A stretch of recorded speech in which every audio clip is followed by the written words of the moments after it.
Hello everybody, in this video I have a mixed media process to share with you with the Thompson's Craft Supplies design team. I am going to be working on this very large hexagon wooden piece that I was sent in my kit, and this project, well, I went in with no plan, but I often go in with no plan, but this is one where I changed my mind a lot and changed things and was very indecisive and didn't like things, and well, you'll see as we go through. As always, I'm starting with a layer of gesso over the wooden piece and going around the edges as well, just so I'm not going to end up putting anything on the edges. I just think a white gesso layer looks nicer than the colour of wooden chipboard or wooden pieces or whatever.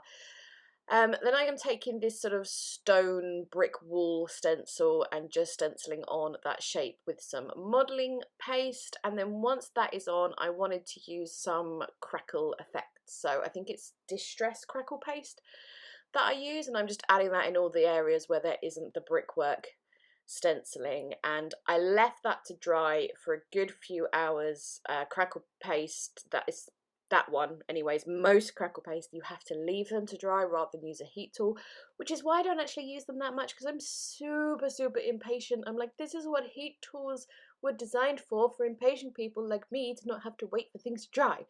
But anyway, that's what I did. And so when that is dry, I'm going to take the Dina Wakley acrylic paint in Carnation and just go all over the whole thing with that. Then I wanted to add a bit more depth to that, so I went in with some Fabrica Decoro Shabby Velour paint in the colour Berry Mousse, which ended up a little bit more purple than I thought it was going to be. I think I forgot that it ended up a bit more purple than that. Anyways, and then once I just sort of darkened up a few areas with that, I go in with, I've completely forgotten the name of it, I think it's the Do Crafts Artiste paint, the pearl one. This is it's a pink shimmery pearl. I thought that I could use that, as I'd done some sort of darker areas. I could use these to do little highlighted areas. Then, not happy with that, I took some Prima Heavy Gesso and stippled some of that on in some areas to, again, add some highlights and stuff. The colour scheme, oh, and then I took some grey paint as well and really added a lot of that, because it was just, I wasn't loving the pinky purple thing. I really thought it needed toning down. The colours were not right at all for what I wanted. I feel like if I was doing something that was more of a, I don't know, like a graffiti style piece, something a bit more modern, than that would work. But I was working with the Mintay Beauty and Bloom papers, which is all pretty florals and daffodils and hydrangeas and stuff, and just not the right colour scheme for that. I added some stenciling with Prima paper paste with that ivy pattern. I added various pink sprays on that to try and colour the stenciling. I've got Fabrica Decoro chalk spray in pink, Sponge Sugar, Victorian Velvet Distress Oxide sprays, and another spray as well, but I can't think offhand what it is. I can't remember, but I layered those on, I tried them out, I dried them, and But I also had no idea what I was going to do around the edges and make my focal point or whatever of the hexagon. So I took this paper from the Beauty and Bloom paper pack, which has like two really big areas of stuff going on, and fussy cut each one of those two areas and thought I could use those on my piece. You see that ephemera just lying there on the right there? That was something I just experimented with and it wasn't quite right, so I've just got rid of that. So I've cut those two areas and I'm just sort of working out where they're going to go, and then tracing, you know, where I need to cut them so they go around the hexagon shape.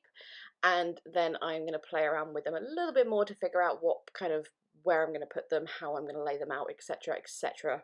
And then soon after that came the moment of, I'm really not happy with this. I do not like the colours I have created here. I feel like if I just left it with that carnation pink, then it would have been fine, but everything else I added, it was just, ugh, didn't like. So I'm going to paint a layer of white acrylic over the whole lot. Now, what I did is I only added one layer of white acrylic and I didn't use gesso. So all that pink and stuff does actually start to show through that one layer of white acrylic, but it's so much more toned down. It's so much more in keeping with the colours of the Mintay paper pack and everything. It's just so much better. I was just like, oh, the relief when I did that. And I was just like, because at first I was like, I'm just going to have to like turn this chipboard or wooden piece over and start again and do something completely different. I just really was hating it. but that one thing just completely rescued it for me. So yes, I am going around all my little fussy cut pieces. I fussy cut a few more bits from the Beauty and Blue and paper pack as well, going around the edges of everything with Distress Oxide in Victorian Velvet just to help it stand out a little bit more, and gluing everything down with gel medium, the gloss gel medium from Prima, and layering up all my little fussy cut bits and pieces. Then with all the fussy cut pieces down, all those paper pieces, it was then a moment of, this piece really needs some kind of texture because it's very flat at the moment. So I pulled out the Prima flowers I was sent with my kit. I am not sure which ones they are, like what the name of the packer is or anything. But yeah, I just played around with those for a little while, figuring out where they were going to go. And then once I had one decision on where they were going to go, I do change it, of course, change my mind. It needed something else coming out from behind those flowers, like some leaves and foliage and stuff.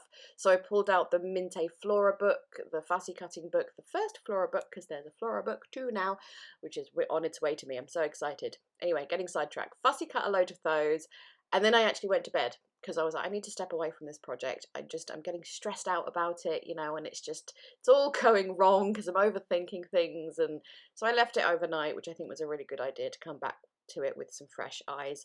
So I have all my fussy cut pieces. I'm going around the edge of those foliagey leafy pieces with Distress Oxide in Bundled Sage. My door just opened all by itself. That's really creepy. Okay, not by itself. It was a person who opened the door and then heard me and then like tried to silently back away. Anyways, also with those leafy bits that I fussy cut, where I'm bundling the flowers, you can see I also added 2 more down the bottom as well, just to kind of even out the flower clusters. I've added leaves around the edges where you can't really see them as much, but it just stops there being any awkward pink bits from the edge of the hexagon peeking out, like it looks like it's a real florally cluster there, just to kind of not have any trapped space or anything like that. So that's why I just built up a lot of layers of the foliagey stuff with those bits, glued down the flowers, and then I wanted to add some of these dragonflies from this AB Studio acetate. So I fussy cut, well, I started off with just the big one and put it down there by the flowers, and I thought, well, there's 2 more and I've got 3 flower clusters, so let's have 3 dragonflies. So where I'm adding the dragonflies, I'm kind of only adding gloss gel to the part of the dragonfly that's going to be tucked under the flowers so you don't see it through the acetate. And then the last one I tried to sort of bend a little bit so its wings were folded, but I did have to sort of sit there holding it in place for a little while for the gloss gel to dry, just enough to keep it in place. And then what am I doing here? Adding a little bit of gesso around the flowers to just tone them down a little bit, have them more in keeping with the whole theme and everything of the whole piece, and then other little bits of gesso on the painted background to highlight some of the stenciling, mostly the brickwork. And then I'm adding this Pentart, I think it's Pentart, rose gold wax paste. I'm using a brush. To be honest, the main reason is because my nails are long and it's really hard to get wax out of a pot when you've got long nails. But anyways, I also get kind of a dry stippling effect with a brush as well. And I'm using that to go round pretty much everything. It adds a layer of depth and, you know, adding the shadows and stuff like that. I also kind of add a little bit over the stenciling and then rub it in with my fingers just to make that stenciling just pop out a little bit more. So just adding it here and there, as I said, to add more dimension and depth and that sort of stuff. To add not really a title, but you know, pieces like this look nice when you just add some sort of quote or word or whatever. So I got one from the Tim Holtz quote chips or whatever you call them. I went around the edges of that as well with the wax paste, especially the edge where you can see the chipboardy colour, because it's just not very attractive. So putting the paste on there as well, and then popping that on again with the gloss gel. And then once that is down, I think it is then time for my usual how I end a project, how I finish a project, which is splatters and Nouveau drops. So I'm adding white splatters. I didn't think any other colour would really work. I almost added gold splatters, and then I was like, wait, I've used rose gold wax on this. Why? No gold splatters. And then finally, of course, Nouveau drops. These are Nouveau stone drops in, I've forgotten the name of the colour. It might be chalk white or something like that. It's white. And yeah, that's the final thing I do. So thank you so much for watching. Links to products used, the majority of them are from Thompson's Craft Supplies, will be linked down in the description box, as well as a corresponding blog post. Please leave me a thumbs up if you enjoyed. Chat to me down in the comments. Let me know if you've done similar things with projects, like you've got halfway through and then gone, blech, yuck, I hate this, I'm changing it, I'm painting it over, I'm doing something else, because I'd love to know. Anyways, yes, that's enough from me. I am now going. Thank you again for watching. Bye bye!